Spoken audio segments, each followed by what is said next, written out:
और अगली खबर रामगढ़ के माणू प्रखंड से, जहां एफसीआई गोदाम में 200 क्विंटल चावल सड़कर बर्बाद हो गए। अनाज गरीबों को बांटे जाने के लिए रखा गया था। चावल सड़ने के बाद गोदाम को खोलकर इसे चावल कूटने वाली मशीन से साफ कर बोरे में रीपैकेजिंग की जा रही है, ताकि फिर से सड़े हुए चावल को डीलर को भेजकर गरीबों में बांटा जा सके। बताया जा रहा है कि महीनों से चावल गोदाम को बंद करके रखा गया था। जब चावल सड़ गए तो आनन फानन में साफ कर इसे रीपैकेजिंग कराया जा रहा है।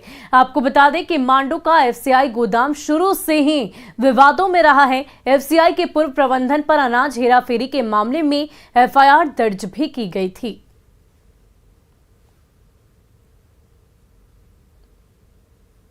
सबसे बड़ा अगर कोई दोषी है ना, तो ये जिला प्रशासन और प्रखंड अंचल के पदाधिकारी हैं, जो ना इसको देखते हैं सही से, ना इसका सही से उठाव कराते हैं।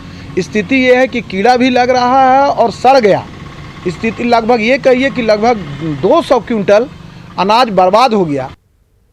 मौजूद हूँ मांडू के एफसीआई गोदाम के पास। आप हमारे पीछे देख सकते हैं, यहाँ पे जो गोदाम में चावल रखा हुआ है वो पूरी तरह से सड़ चुका है।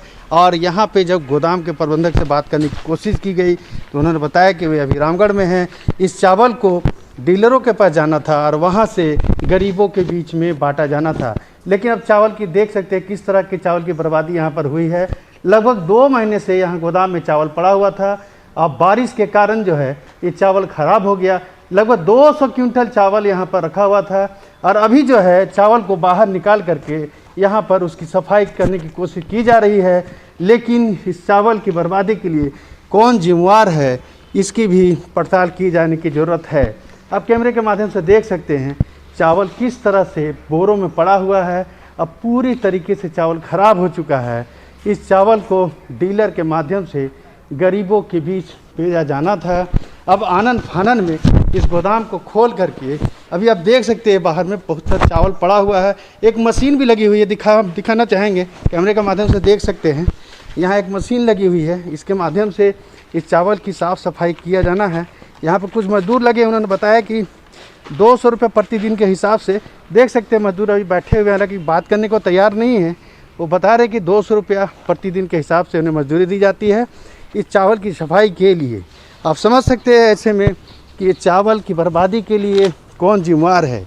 जावेद खान, न्यूज़ 18 रामगढ़। वहीं साहिबगंज में इस साल बाढ़ और कटाव से गंगा किनारे बसी बड़ी आबादी प्रभावित हुई है। जिले के 3 प्रखंड साहिबगंज सदर, राजमहल और उधवा में दर्जनों घर गंगा नदी में समा गए। कटाव की वजह से कई टोलों का अस्तित्व समाप्त हो गया और हजारों एकड़ जमीन गंगा में विलीन हो गई है। फिलहाल गंगा का कटाव साहिबगंज शहरी इलाके में हो रहा है। पुरानी साहिबगंज, चानन मलाही और कबूतर खोपी में कटाव का कहर देखा जा रहा है। कटाव की वजह से 3-4 दिन पहले वाटर ट्रीटमेंट सीवरेज प्लांट की 4 दीवारी ध्वस्त हो गई थी। वाटर ट्रीटमेंट प्लांट 132 करोड़ की लागत से बना है। अब कटाव नमामि गंगे योजना से बनी सीढ़ियों को खोखला करने लगा है।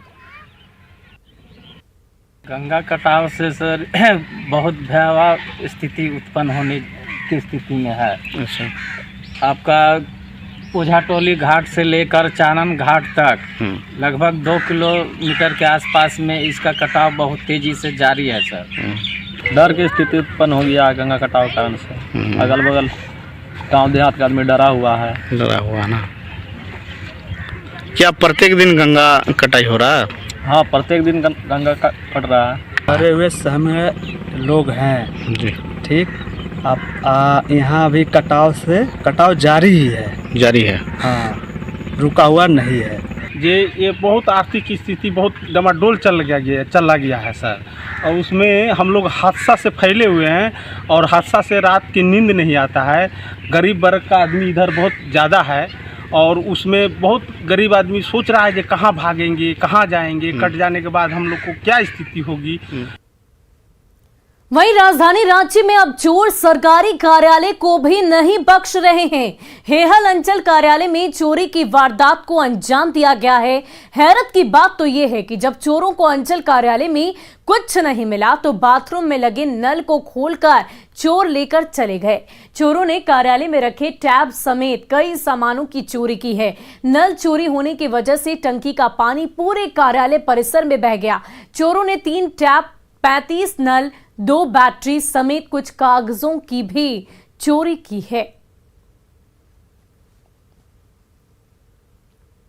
और फिलहाल के लिए इस बुलेटिन में इतना ही। मुझे दीजिए इजाजत। न्यूज़ 18